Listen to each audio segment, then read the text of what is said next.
Hello and welcome to this week's edition of MTV. I've been focusing on the theme Live Life, and I have already been sharing with that. This week I want to focus on the word lead.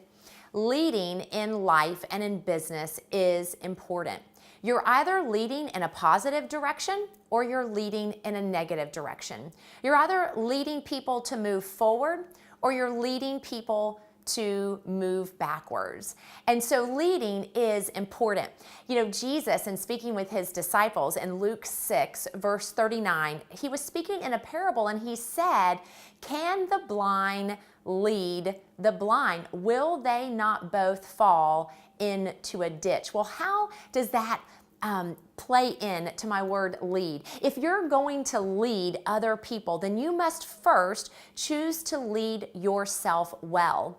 You've got to lead yourself well with your time with the Lord. You've got to lead yourself well in how you interact and engage your family.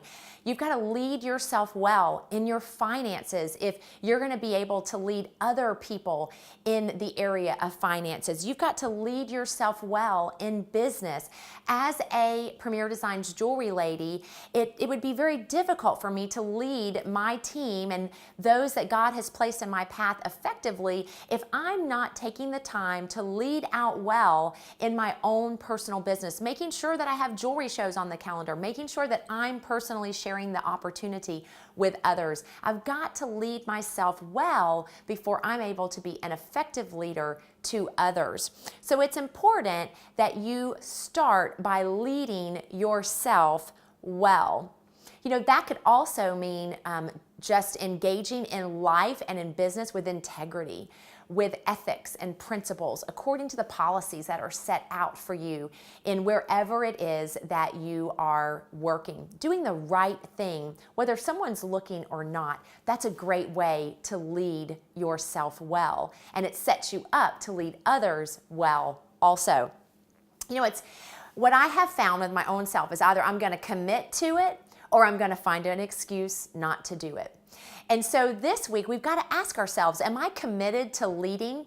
And if so, will I choose to take a good look at what I'm doing to lead my own self in any area that is significant in my life so that I can truly determine, am I committed to it or have I found an excuse not to do it? Listen, I have gone through seasons where I don't realize it in the moment, but I can look back and tell you that rather than committing to leading myself well, I committed to make an excuse not to do it, whether it be the excuse of I don't have time, or the excuse of I don't have the money, or the excuse of everyone else is against me. Whatever the excuse is, we've got to learn to move beyond the excuses and choose to commit to leading well.